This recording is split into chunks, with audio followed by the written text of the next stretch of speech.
राधे राधे मेरे प्यारे भाइयों बहनों माताओं व बंधुओं, आपका स्वागत है। बंधुओं, आज मैं आपको सुनाने जा रही हूँ अमावस्या की कथा। बंधुओं, आज ज्येष्ठ मास की बड़ी अमावस्या है और इसके साथ ही आज के दिन वट सावित्री व्रत किया जाता है। बंधुओं, जो मनुष्य भी आज ज्येष्ठ मास की अमावस्या की कथा को सुनते हैं, उन पर भगवान की असीम कृपा बरसने लगती है। बंधुओं, यदि आपने हमारे YouTube चैनल को अब तक सब्सक्राइब नहीं किया तो जरूर करें और बेल आइकन दबाना ना भूलें, ताकि आपको हमारी आने वाली सभी वीडियोस की जानकारी सबसे पहले हो सके। बंधुओं, वीडियो को पूरी सुनने के बाद कमेंट बॉक्स में जय विष्णु भगवान की, जय शिव शंकर भोलेनाथ की जरूर लिखें। बोलो विष्णु भगवान की जय, शिव शंकर भोलेनाथ की जय हो।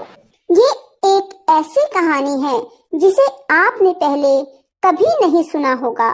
यदि मनुष्य ने जीवन में पूरे सुख की प्राप्ति करनी है तो एक बार इस कथा को पूरी सुने और इस कथा में बताए अनुसार अमावस का व्रत करें। कथा सुनकर आपको पता लग ही जाएगा कि अमावस के व्रत करने से मनुष्य के पास दुख फटकने भी नहीं पाते। अमावस पितरों का दिन होता है। इस दिन पितरों के निमित्त कुछ भोजन या आटा चावल दान में दें और गौओं को हरा चारा खिलाएं या फिर गुड़ खिलाएं और पक्षियों को दाना दें। कुत्ते को भी रोटी जरूर खिलाएं, मछलियों को गोलियां दें और कीड़े मकोड़ों को थोड़ा सा आटा और चीनी मिला कर दें। दोस्तों, ऐसा करने से आपके पितर आपको ढेरों आशीर्वाद देंगे और आपकी हर इच्छा पूरी करेंगे। बोलो विष्णु भगवान की जय। एक बार कांचीपुरम में एक ब्राह्मण रहता था। उसका नाम था देव स्वामी और उसकी धर्म पत्नी का नाम था धनवती। उनके 7 पुत्र और 1 पुत्री थी। पुत्री का नाम था गुणवती। ब्राह्मण ने 7 पुत्रों का विवाह करके फिर बेटी की शादी करने की सोची और उसने बेटी के लिए वर ढूंढने के लिए अपने बड़े पुत्र को भेजा। जब बड़ा पुत्र बेटी के लिए वर खोजने गया, पंडित उसने उसकी कुंडली दिखलाई। तब पंडित जी कहने लगे कि इस कन्या की कुंडली में वैधव्य योग है। तब उसने पूछा कि इस वैधव्य दोष का निवारण कैसे होगा। तब पंडित जी कहने लगे, सोमा का पूजन करने से वैधव्य दोष दूर हो जाएगा। फिर पंडित जी ने उन्हें बताया कि सोमा कौन है और कहाँ रहती है। उन्होंने बताया कि सोमा एक धोबन है जो कि सिंगल द्वीप में रहती है। उसे जैसे तैसे प्रसन्न करो। इसके विवाह से पहले उसे यहाँ बुलाओ।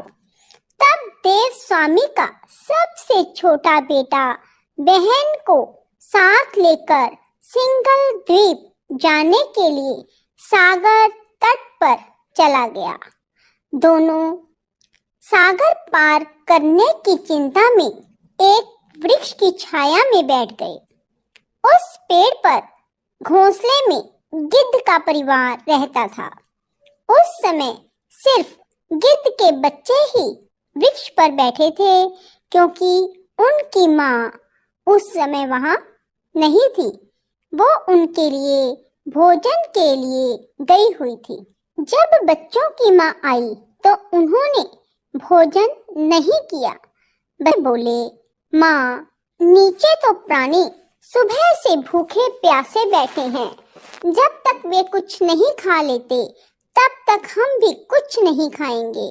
तब गिद्ध माता उनके पास आई और उन्हें बोली कि मैंने आपकी इच्छाओं को जान लिया है।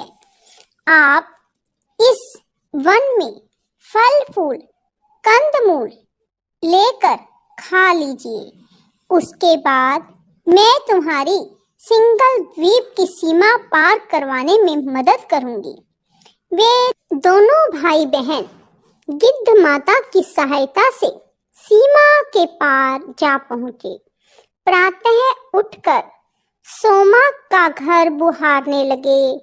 सोमा के घर का सारा काम उनके उठने से पहले ही कर देते। तब सोमा की बहुओं ने उनसे पूछा कि आप हमारे उठने से पहले ही सारा काम क्यों कर देती हैं?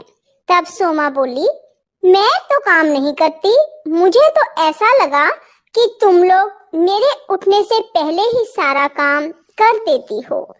तब सोना ने कहा कि इसका मतलब कोई और आकर हमारे घर का काम कर जाता है। तब सोमा अगले दिन जल्दी उठी और देखने लगी कि आज देखती हूँ कि हमारे घर का काम कौन करके जाता है। तब सोमा ने उन भाई बहन को काम करते हुए देख लिया और उनसे पूछने लगी कि तुम ऐसा क्यों करते हो? तब भाई ने सोमा को बहन के वैधव्य की बात बताई। सोमा उनकी सेवा से बहुत प्रसन्न थी और उनके घर पहुंचने का वचन देकर कन्या के वैधव्य दोष के निवारण का आश्वासन दिया।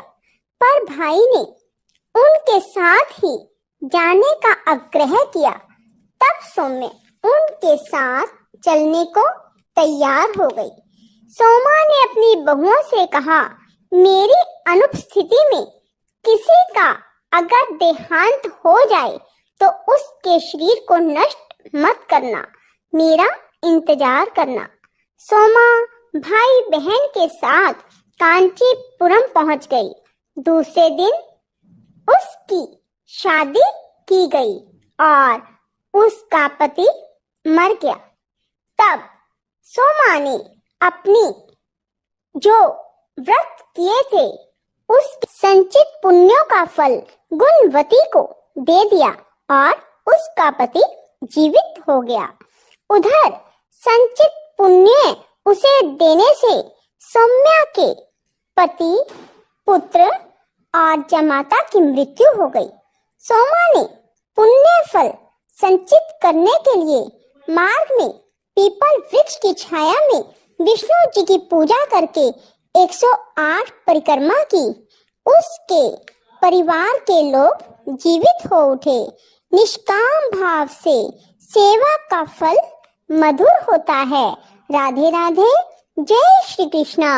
यदि आपको हमारी वीडियो पसंद आए तो इसे लाइक करें और शेयर भी जरूर करें। धन्यवाद।